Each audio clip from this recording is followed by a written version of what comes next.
Yo, what's the word? It's your boy Crypto. And we are about to do a reaction to not the new Hot Ones episode on TikTok.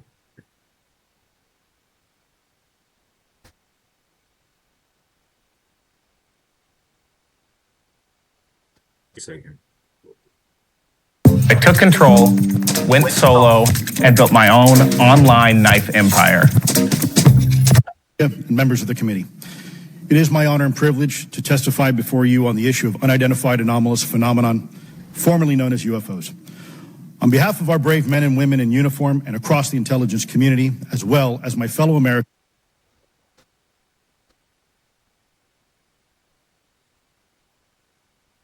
who have awaited this day, thank you for your leadership on this important matter. Let me be clear, UAP are real. Advanced technologies not made by our government or any other government are monitoring sensitive military installations around the globe. Furthermore, the U.S. is in possession of UAP technologies, as are some of our adversaries. I believe we are in the midst of a multi-decade secretive arms race, one funded by misallocated taxpayer dollars and hidden from our elected representatives and oversight bodies. For many years, I was entrusted with protecting some of our nation's most sensitive programs. In my last position, I managed a special access program on behalf of the White House and the National Security Council.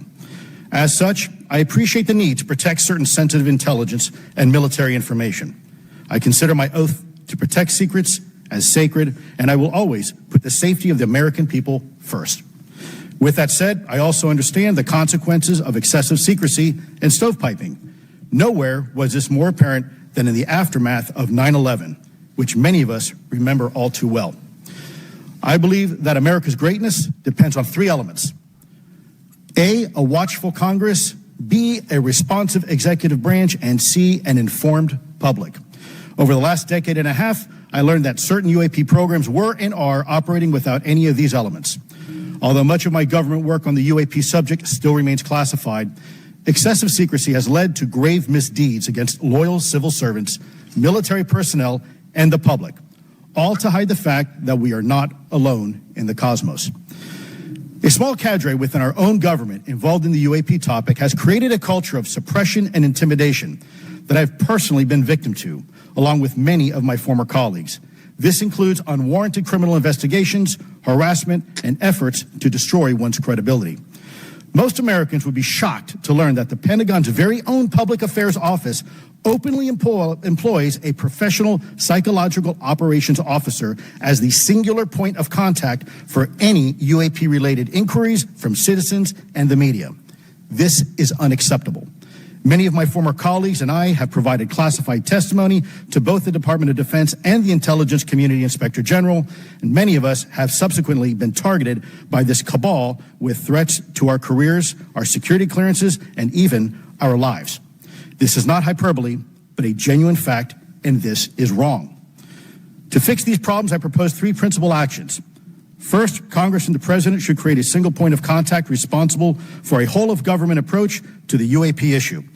Currently, the White House, CIA, NASA, the Pentagon, Department of Energy, and others play a role, but no one seems to be in charge, leading to unchecked power and corruption. Second, we need a national UAP strategy that will promote transparency and help restore the American public's trust at a time when the public's trust is at an all-time low. This strategy should include a whole-of-government approach, including the academic and scientific communities, the private sector, and our international partners and allies. Third, Congress should create a protected environment so whistleblowers desperate to do the right thing can come forward without fear. As it currently stands, these whistleblowers suffer because of stigma, a code of silence, and concerns about retaliation.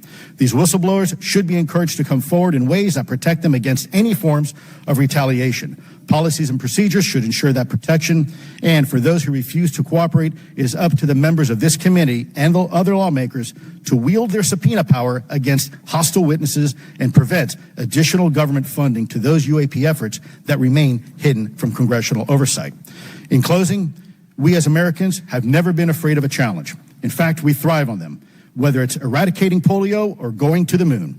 We don't run from a challenge, we take it head on. To the incoming administration and Congress, I say to you, we need immediate public transparency, and this hearing is an important step on that journey. If we approach the UAP topic in the same way as we, as Americans, have met other challenges, we can restore our faith in our government institutions. Together, we can usher in a new era of accountable government and scientific discovery. I believe that we as Americans can handle the truth, and I also believe the world deserves the truth. Thank you, esteemed members of Congress, for your time today. It is profoundly appreciated by many. Thank you. I ask unanimous consent for Representatives Ogles of Tennessee and Boebert of Colorado to be waived onto the subcommittee for today's joint subcommittee hearing for the purpose of asking questions. Without objection, so ordered. I would now like to recognize Mr. Schellenberger for his introductory remarks. Chairwoman Mace, Chairman Grothman, Ranking Member Connolly, Ranking Member Garcia, members of the subcommittees, thank you for inviting my testimony. Hey, One of Congress's most important Can I go back? Oh, responsibilities being transparent about what it knows about unidentified anomalous phenomena, and that elements within the military and the IC are in violation of their constitutional duty to notify Congress of their operations. President-elect Donald Trump and former President Barack Obama have both said that the government has information about UAPs that it has not released.